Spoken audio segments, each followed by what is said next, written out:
Good morning friends, welcome to my YouTube channel. आप सभी का हमारे यूट्यूब चैनल पर हार्दिक स्वागत है। दोस्तों, हमारे चैनल का मुख्य उद्देश्य शिक्षा है और हमारे आप यूट्यूब चैनल को सब्सक्राइब कर देंगे। आज हम आप लोगों को पढ़ाने वाले हैं गणित, जो सी टेट और अब यूपी टेट में पूछता है गणित।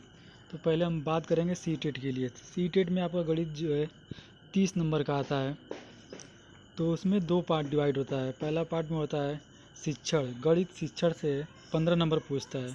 और पार्ट 2 जो होता है न्यूमेरिकल पर आधारित क्वेश्चन पूछता है, 15 क्वेश्चन 15 नंबर का, और 15 नंबर आपका गणित शिक्षण का होता है। दो भागों में डिवाइड रहता है। चलिए आगे बात करेंगे। दोस्तों, पहला लेक्चर हमारा मैथ का दो पार्ट में आपको मैथ पढ़ाया जाएगा। पहले गणित का शिक्षण पढ़ाया जाएगा, इसके बाद आपको न्यूमेरिकल पढ़ाया जाएगा। तो आज बात करते हैं गणित शिक्षण का। एनसीएफ 2005 का मत। एनसीएफ सबसे पहले बता दें एनसीएफ होता क्या है। एनसीएफ दोस्तों किसी भी राष्ट्र का, किसी भी देश का एक पाठ्यचर्या होता है। तो एनसीएफ का फुल फॉर्म है नेशनल करिकुलम फ्रेमवर्क, या हिंदी में बोलें तो राष्ट्रीय पाठ्यचर्या की रूपरेखा। हर एक देश, हर एक राष्ट्र का अपनी एक पाठ्यचर्या होती है जो प्राथमिक कक्षाओं में संचालन के लिए बनाया जाता है। तो हमारे राष्ट्र के लिए एनसीएफ का निर्माण किया गया था। पहला आपका एनसीएफ पहला कहें तो पहला संस्करण सन 1975 ईस्वी में आया था। और इसके बाद दूसरा उसका संशोधित रूप 1988 में आया। इसके बाद तीसरा संशोधित रूप सन 2000 में आया। इसके बाद ये चौथा संशोधित एनसीएफ है 2005 में आया है।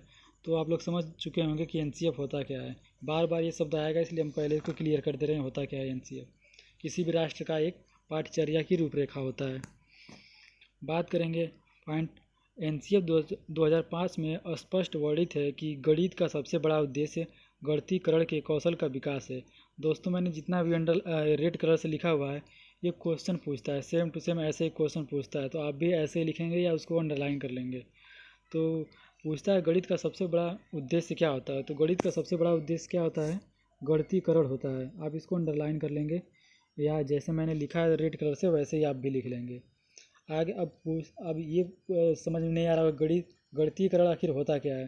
तो नीचे लिखा गया है गणितीकरण का तात्पर्य बालक के अनुभव को महत्व देना, संप्रेषण कौशल को महत्व देना, समस्याओं को सूत्रबद्ध करना और हल करना, बालक की गणितीय क्षमता को पहचानना, तर्क करना, साधन विकसित करना, अमूर्त की पहचान विकसित करना, दुनिया की स्थानिक और परिमाणात्मक संबंधों के जरिए समझना इत्यादि से। दोस्तों, ये सब जो लिखा गया है, जितने भी पॉइंट मैंने लिखे हैं, ये सब गणितीकरण का तात्पर्य है। जितने भी मैंने पॉइंट लिखे हैं ये सब गणितीकरण का तात्पर्य है। क्वेश्चन या विकल्प में ऐसे ही पूछता है जैसे मैंने लिखा हुआ है।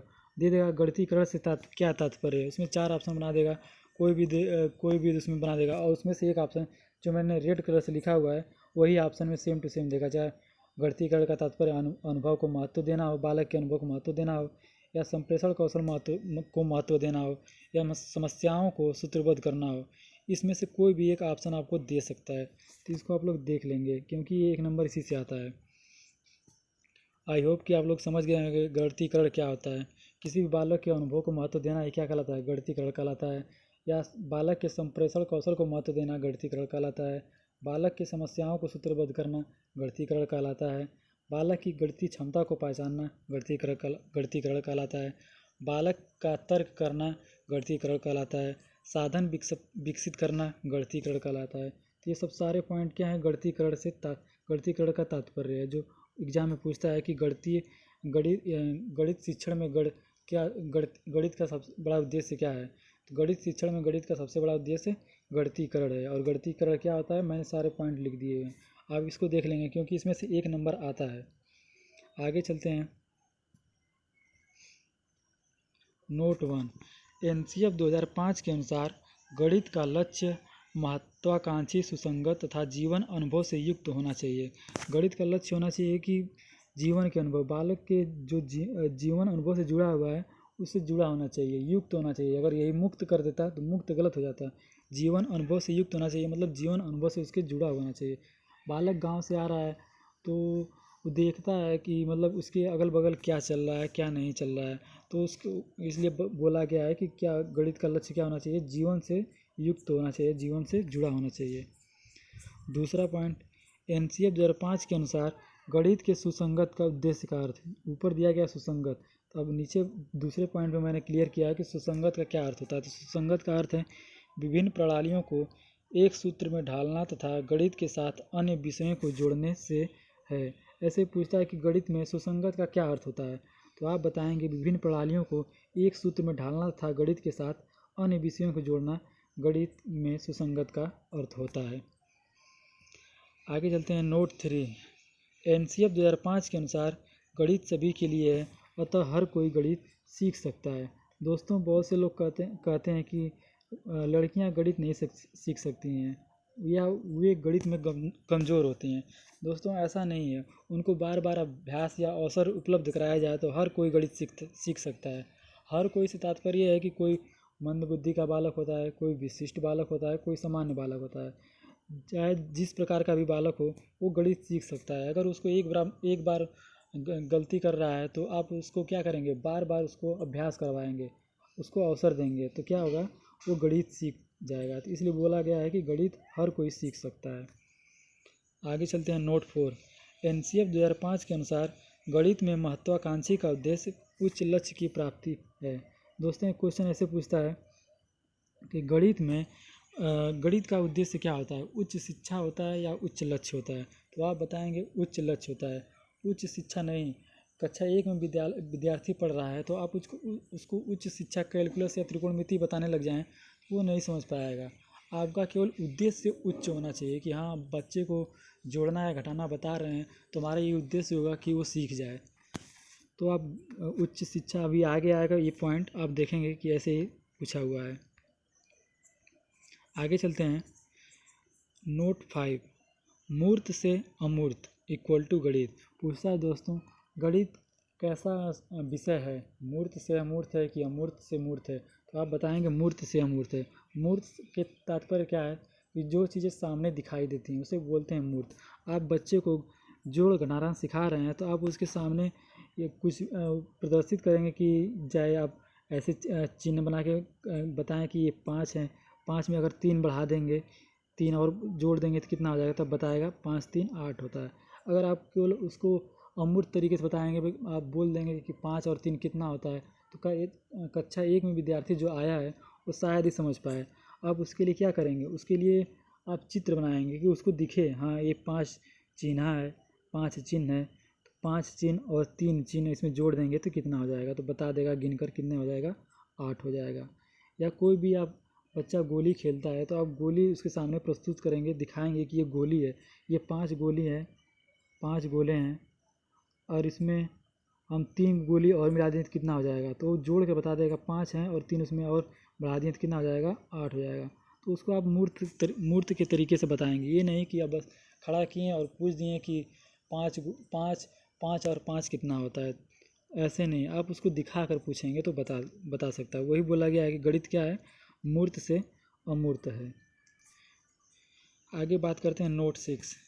एनसीएफ 2005 के अनुसार सबसे पहले आप बालक के अनुभव को महत्व देंगे, इसके बाद सरल भाषा में बातचीत करेंगे, इसके बाद मूर्त तथा अमूर्त संख्याओं की समझ बताएंगे और हो सके तो परिभाषा अंत में देना चाहिए। दोस्तों आप सीटेट का कोई भी शिक्षण पढ़ें उसमें यही बोला जाता है कि हो सके तो परिभाषा न दिया जाए, अगर देना भी हो तो परिभाषा लास्ट में देना चाहिए। तो परिभाषा का ज़्यादा महत्व आपको नहीं देना है शिक्षण में, चाहे किसी का भी शिक्षण हो, चाहे हिंदी का हो, चाहे गणित का हो, चाहे आपका ईवीएस का हो। आपको परिभाषा बालक को नहीं याद कराना है। सबसे पहले आप बालक के अनुभव पर जोर देंगे कि बालक पहले से क्या जानता है, उसका क्या अनुभव है। तो आप सबसे पहले अनुभव को महत्व देंगे। इसके बाद आप सरल भाषा में बातचीत करेंगे उससे, जिस भाषा में वो समझ सके, या वो हिंदी में समझ सकता है तो हिंदी में बात करेंगे, भोजपुरी में समझता है तो भोजपुरी में बात करेंगे, तमिल में समझता है तो आप तमिल में बात करेंगे। इसके बाद अमूर्त तथा अमूर्त संख्याओं की समझ बनाएंगे। वही जैसे ऊपर मैंने बताया कि 5 5 कैसे लिखते हैं, 5 चिन्ह बना के आप बताएंगे कि 5 ऐसे होता है, इसको लिखते हैं 5 5 चिन्ह खींच देंगे और बोल देंगे इसको लिखते हैं 5। तो आप मूर्त बताएंगे, मूर्त और अमूर्त क्रियाओं की समझ बताएंगे, और हो सके तो परिभाषा को लास्ट में देना। दोस्तों ये क्रम है, इस क्रम को ऐसे ही देखेंगे, ऐसे विकल्प बना के देता है। सबसे अगर दे दिया चार चार विकल्प दे दिया, इसमें बोल दिया कि सरल भाषा में बातचीत, मूर्त मूर्त की समझ और परिभाषा, तो बोलेगा कि इसको आप सीरियल या क्रम वाइज लिखिए कि बच्चे में कैसी समझ होती है। तो आप बताएंगे बच्चे में सबसे पहले अनुभव की समझ होती है, इसके बाद सरल भाषा में बातचीत होती है, इसके बाद मूर्त संख्याओं की समझ होती है, और हो सके तो परिभाषा लास्ट में होता है।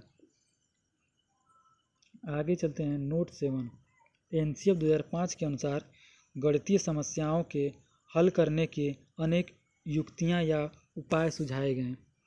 दोस्तों गणित की मतलब समस्याओं या कहें तो गणित को लगाने का या न्यूमेरिकल को लगाने का अनेक प्रकार की युक्तियां या उपाय सुझाए गए। उन युक्तियों में प्रत्यक्षीकरण मतलब जो सामने से दिखता हो, अमूर्त और सादृष्टिकरण, थोड़ा सा ये गलत हो गया, इसको सही कर लेंगे, सादृष्टिकरण। इसके बाद स्थिति विश्लेषण, परिमाण संख्याओं को सरल रूप में बदलना, अनुमान लगाना व उसकी पुष्टि करना इत्यादि महत्वपूर्ण है। दोस्तों इतने सारे आपके उपाय सुझाए गए हैं। पहले प्रत्यक्षीकरण सामने दिखाकर, इसके बाद अमूर्त और सादृष्टिकरण, इसके बाद स्थिति, कैसी स्थिति है, कैसे विश्लेषण करेंगे उसके बारे में आप उसके लिए उपाय बताएंगे। पर समस्याओं को सरल रूप में बदलने के लिए भी आपको उपाय बताए गए हैं, और अनुमान लगाना व उसकी पुष्टि करना, ये अनेक प्रकार की क्या हैं, युक्तियाँ या उपाय सुझाए गए हैं गणित को हल करने के लिए। आगे चलते हैं। नोट 8, प्राथमिक स्तर पर बालक को अन्वेषणात्मक प्रवृत्ति की ओर उन्मुख होना चाहिए। अन्वेषण से तात्पर्य क्या है? खोज। अन्वेषण मतलब क्या आता है? खोज, सर्च जिसको बोलते हैं, सर्च या अन्वेषणात्मक मतलब सर्च या खोज। तो प्राथमिक स्तर पर बालक को अन्वेषणात्मक प्रवृत्ति की ओर उन्मुख होना चाहिए, और गणित शिक्षा का लक्ष्य क्या होना चाहिए? गणित शिक्षा का लक्ष्य उच्च शिक्षा की प्राप्ति है, ना कि उच्चतर पढ़ाई। अभी ऊपर बताया है मैंने कि गणित शिक्षण का लक्ष्य क्या है? उच्च शिक्षा है, न कि उच्चतर पढ़ाई। आप स्टैंडर्ड लेवल उसको नहीं पढ़ाएंगे। अगर अभी आप कक्षा 1 में विद्यार्थी पढ़ रहा है, आप उसको त्रिकोणमिति सिखाने लगें या कैलकुलस सिखाने लगें या स्टैंडर्ड कोई मेथड बताने लगें, तो क्या होगा? वो नहीं समझ पाएगा। आपका बस ये होना चाहिए कि हमें उच्च शिक्षा देना है। ऐसा शिक्षा दें कि जिससे बालक क्या है, आसानी समझ सके। ये नहीं कि हमें उच्च पढ़ाई करानी है, उच्च पढ़ाई नहीं करानी है आपको। आपका उद्देश्य ये होना चाहिए कि हमें उच्च शिक्षा देना है। उस हिसाब से आप बालक को शिक्षा देंगे। दोस्तों आज के लिए बस इतना ही।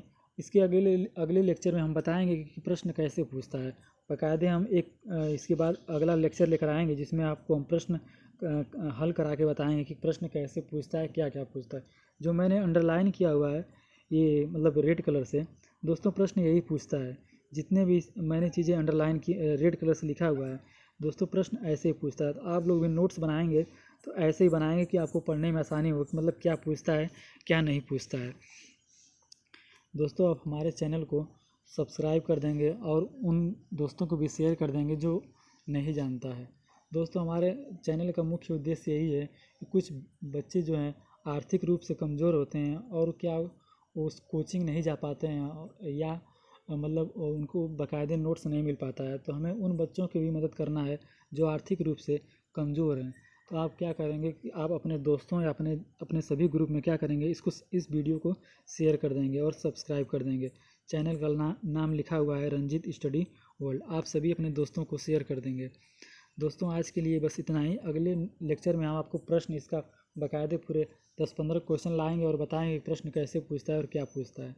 आज के लिए इतना ही। धन्यवाद।